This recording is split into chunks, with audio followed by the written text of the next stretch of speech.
ngay def déclaration am na ay ministres yi nga xam ne du ñu def déclaration parce que defoon nañ ko ba pare léegi nag bu ñu demee ba génn gouvernement bi complètement dañuy def beneen déclaration bi entrée dugg ak sortie. xëy na ministre yu bees yoo xam ne xëy na defaguñ ko. ministre yu bees gis nga président de la république comme wax na ko man ni ma ko xamee de toutes les façons bu yeboo ku nekk dem di def sa déclaration de patrimoine. mooy ministre yu bees yi nga xam ne jotaguñ ko woon def quand même. mais ñi nga xam ne defoon nañ ko te toog ci nguur gi ba léegi ñooñu dañuy xaar ba ñu génn complètement. voilà comme président chef d'état nee na. waaw nañu dem def seen déclaration li ma leen di conseillé. mooy ñu dem def ko. ku ko ci deful daal loola ci fekk. man daal li may conseillé ñëpp mooy ñu dem def seen déclaration de patrimoine. à bon entendeur. à bon entendeur voilà. waaw léegi damay interpeller ki nga xam ne bon en fait philosophe nga waaye philosophe yëpp ay naturaliste lañ quelque part donc du coup li nga xam ne mooy aussi le natif du Fouta laay interpeller foofu parce que lu mel ni Ranérou ci seen gox la nekk tey nga dégg ne am na ay ministres yoo xam ne rawatina ministre de l'environnement dafa jëloon ay kéwél rawatina ay gazelle oryx indi leen ci réserve boppam far sax gazelle yooyu daal di faatu waaw léegi yow est-ce que loolu c'est pas un peu gênant qu'un ministre de la République de surcroît koo xam ne moo yor environnement di servir boppam. bon ci li ma dégg xam ko ñu xamal ma ko mooy mbir mi amul lu wàcc yoon maanaam du li nga xam ne jëfin bu wàcc yoon la du illégalité waaye comme man du ma spécialiste waruma ci sori di ma bëgg a wax rek mooy loo gis am na légalité bañ a tooñ am moralité def li la war. li xel nangu. li xel nangu. Abdou Karim Sall ci li mu expliqué dafa amoon yéene bu baax ci ñu àbb la parce que jëndu ko. mayuñu ko non dafa ab ay sart ay convention yi nga xam ne dañu ne mën nañu jël ay des animaux des espèces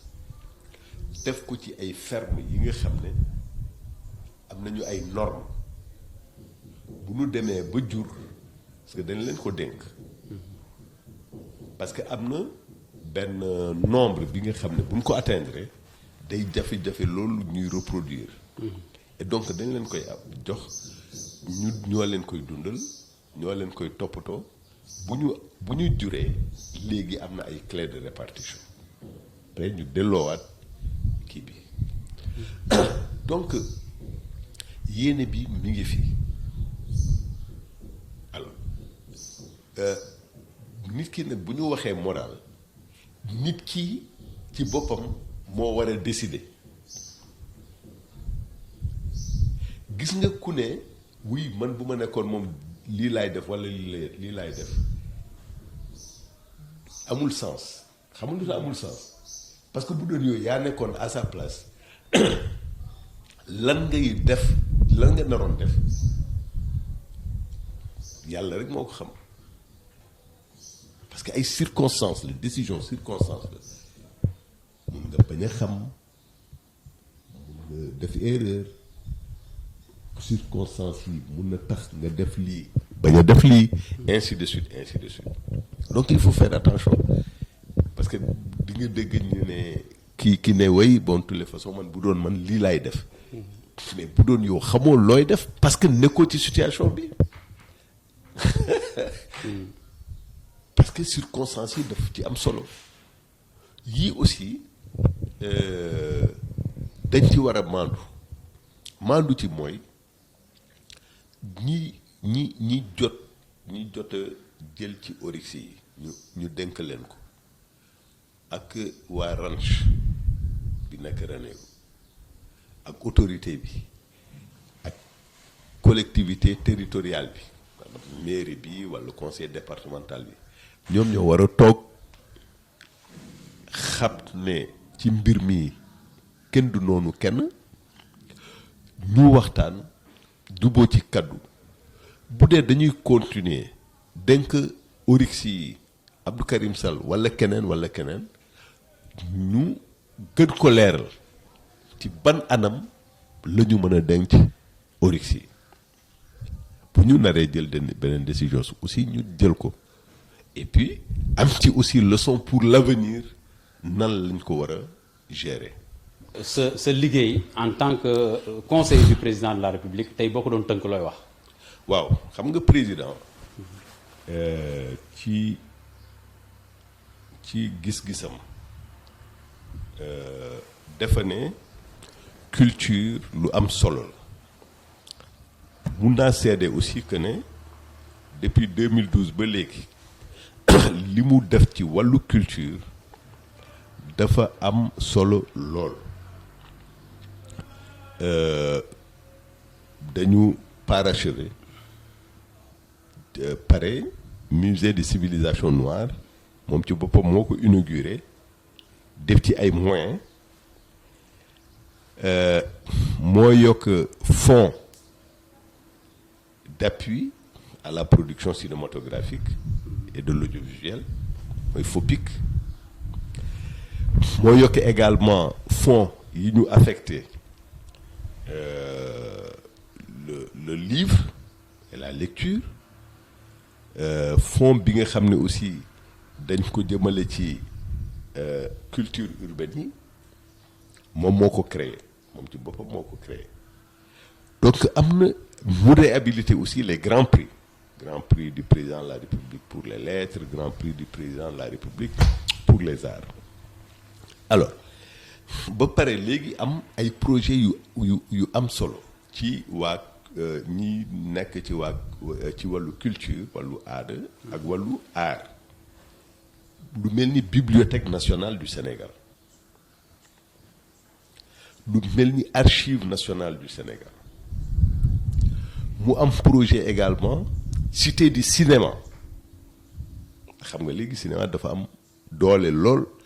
mooy téléfilm yi mooy film yi am nañ ci ay prix depuis ñoom Mati Diop ñoom kii Gomis et cetera am ci ay prix yu am solo yu am maanaa def ay production et cetera yooyu yëpp mi ngi ci projet yooyu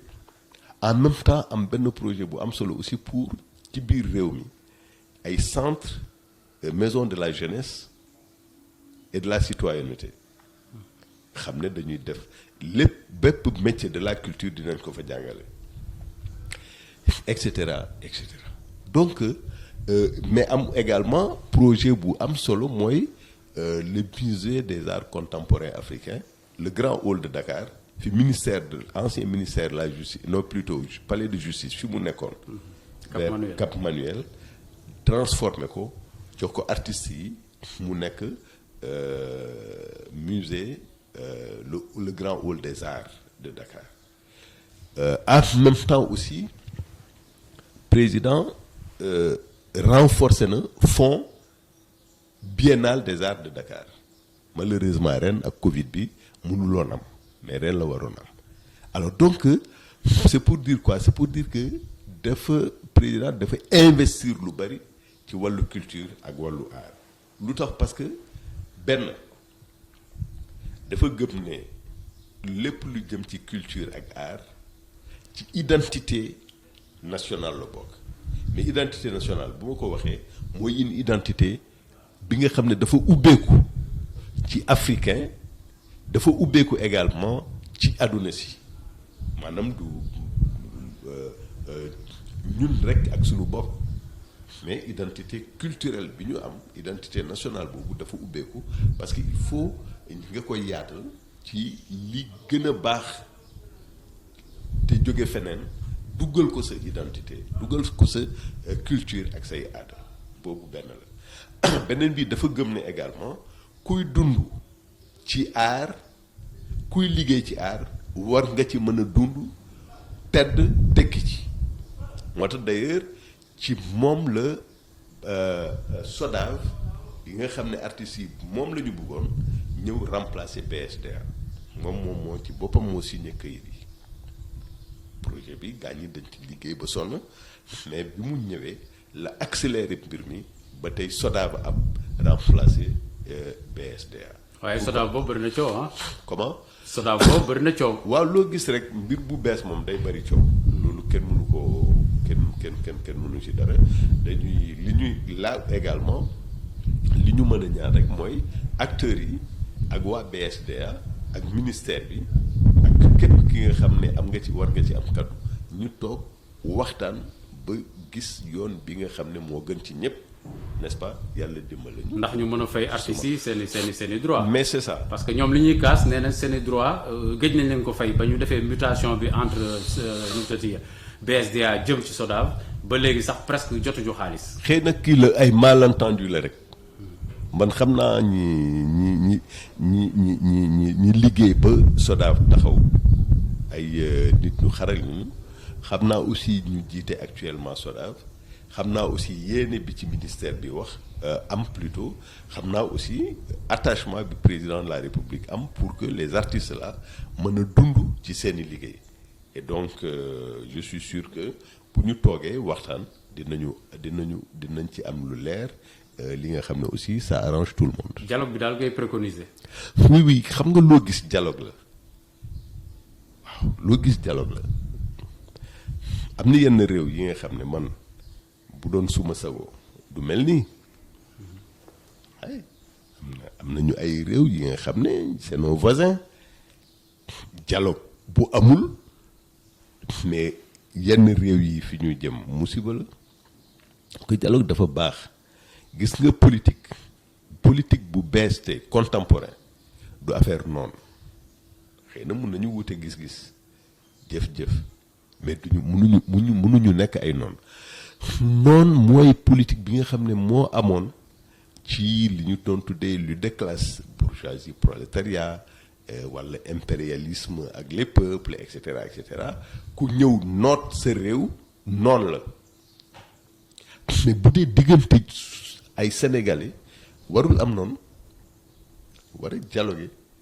bu dee maliens yi dañu war a dialoguer pour trouver solution Côte d'Ivoire dañu war a dialoguer pour trouver solution Guinée dañu war a dialoguer pour trouver solution ñun yàlla may nañu chance problème yooyu amu fi waaw maintenant bu amee yenn petit problème ay BSDA wala diggante Amadou ak Amadou Diouf ak El Hadj Kassé mais ñu toog régler problème bi jël am benn solution après on avance waaw et puis ñu ñaan yàlla culture boobu gën fi law yàgg ci réew mi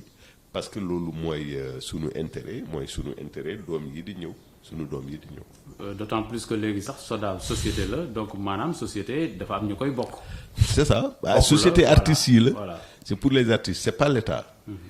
l'État day assurer tutelle bi mais artistes yi ñoo ko bokk. ainsi de suite waaw loolu mooy penser agir moo tax ñu ne ko en un seul mot penser agir voilà xam ne xalaat bi yéene sa morom li baax ñuy xalaat ñuy weccoo xalaat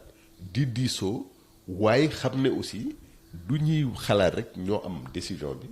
nguur gi dafa am décision patronat dafa am décision ainsi de suite te loolu moo am solo ci li jëm ci affaire pensée affaire xalaat ak jëf. jërëjëf El Hadj Hamidou Kassé ñu ngi lay gërëm di la sant ci li nga nangu waxtaan ak ñun ci suñu émission amul nëbboo ci ANN TV ak ANN FM. merci Diouf jërëjëf.